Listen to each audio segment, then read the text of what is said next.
What's up, everybody? This is Tom Lang, the director of original content at Warchant.com and right here at Warchant TV. Thank you for choosing us to bring you your Seminole sports coverage. If you like what we're doing, please do a few things to help support us. Like the video. Hit the subscribe button, and after you do, a bell will appear. Hit that too. Every time you take one of these steps, a couple of things happen. You're alerted when we bring you more coverage right here on Warchant TV, and you help us find more Seminole fans who are looking for coverage of Florida State athletics. That's what we do here at Warchant TV, and we are very thankful for your support. Now on to today's video. Jeff Cameron did not pull any punches when he was talking about the Florida State football program and its big loss to Jacksonville State. Coaches, players, you name it, he hit on it. Let's get right to it. Jeff's open from today's show. Ultimately, it comes back to you because you're the leader. You are the unquestioned leader. You're the head coach. You're the CEO. Whatever you are, you can't then go out to a press conference and roll those employees. So I don't expect him to go to the dais today and say, well, Adam Fuller screwed us all. He's not going to do that because ultimately that is still on him. He screwed that up. Mike has the ability to override anything he hears in that headset. So that can never happen. I am still curious, and we may never know, what exactly happened. Was that a communication breakdown? Did somebody signal it in wrong? There's no way you call that defensive formation. There's no way you do that. And you had the wrong personnel on the field, which is bizarre, which tells me you were ill-prepared for the moment, and that is on coaching. That means that somewhere along the way you didn't practice that. You didn't account for a scenario where we're in this situation. One-score game, final play. What's the personnel we want on the field? What do we want to call in that situation?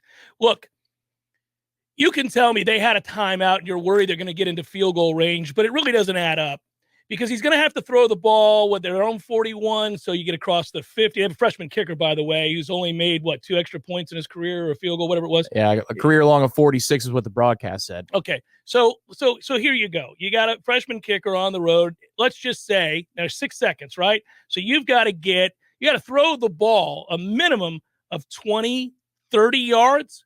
So they have to have time to get open. They got to get 30 yards downfield, okay? Tick, tick, tick, tick, tick. Now I've got to throw it, execute it, catch it, hope that I get tackled in time or my receiver catches and gets down in time that I can call a timeout and that I can get my guys out there inside of 6 seconds. It's not going to happen. It's just not going to happen. You know what? Take your chances. If my man's going to kick a 55-yard field goal and tie it up, at least you didn't lose the damn game. You'll go to overtime. You have the more talented team. I don't know. You could lose that too, but you didn't lose. You're not going to lose. It doesn't make any sense. And he knows that, and there's no way. I don't want him to get up there and be mopey. He recognizes the mistake, and he's also not going to roll his guy under the bus up at the dais. He's just not going to do it, and I wouldn't either. I'm the guy. I'm the coach. I'm the reason that guy's here. I have to wear that. I have to take that ass kicking. I have to be up there and listen to those questions and try to explain away what can't be explained away. To their credit and to his credit, and it's not certainly a big pat on the back, there was no deflecting. There was no, it's somebody else's fault. He took responsibility immediately following the game. I got it here. I put it all down on my sheet. And he said, I didn't have the team ready to play. He took full responsibility. He went on to apologize to the university, to the fans, to the players, to anybody who cares about Florida State football.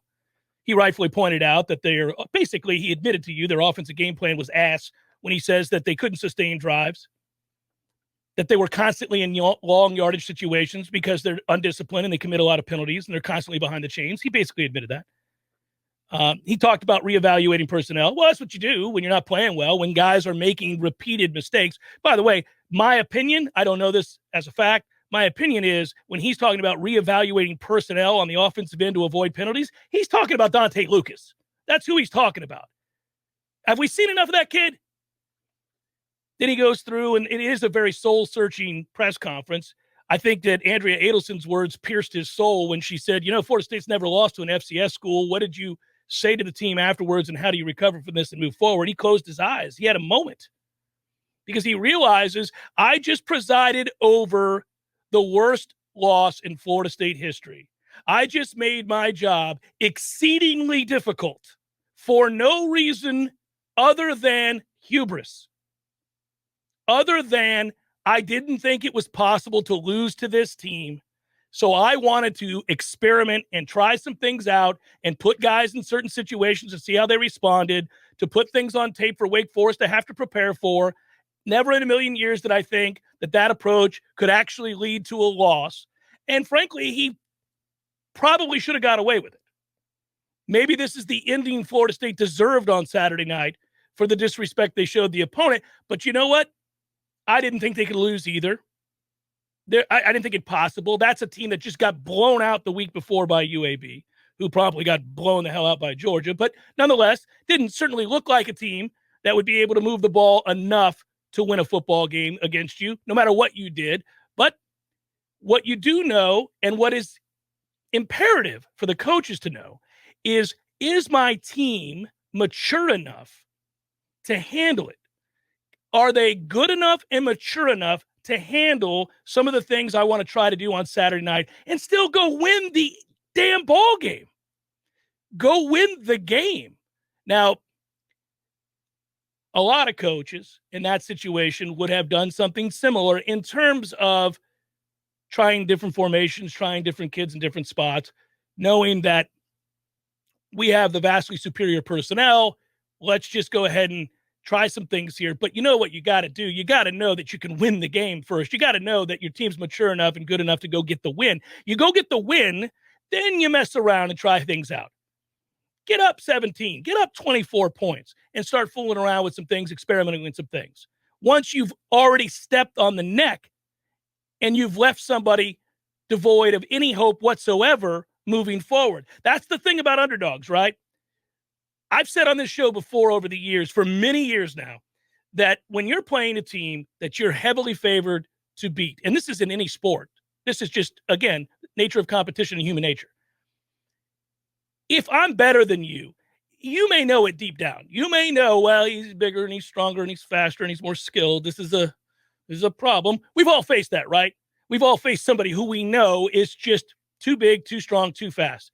And it sucks. It's a bad feeling. It really is. But there is always somebody bigger, stronger, faster, right? I don't care if you're Gronk or anybody else. There's always somebody who's bigger, stronger, faster. And, you know, it's tough to compete in those situations. But because you believe in yourself and because you've put in a lot of work, you've put in a ton of work, you've sacrificed your blood, sweat, your tears, you're going to go give it a go. I mean, you're not going to walk out there and just lay down. You're going to say, well, let's see what happens. Maybe I get something started early. Maybe he begins to doubt. Maybe the pressure's on him. The longer I hang around, the more that pressure begins to shift to the other side of the field. Game pressure shifts over. If you're in a team event, you know, we've all seen how these upsets brew and how they occur. So when this is playing out, what you have to do is early in the game, go bust that ass. Go dominate.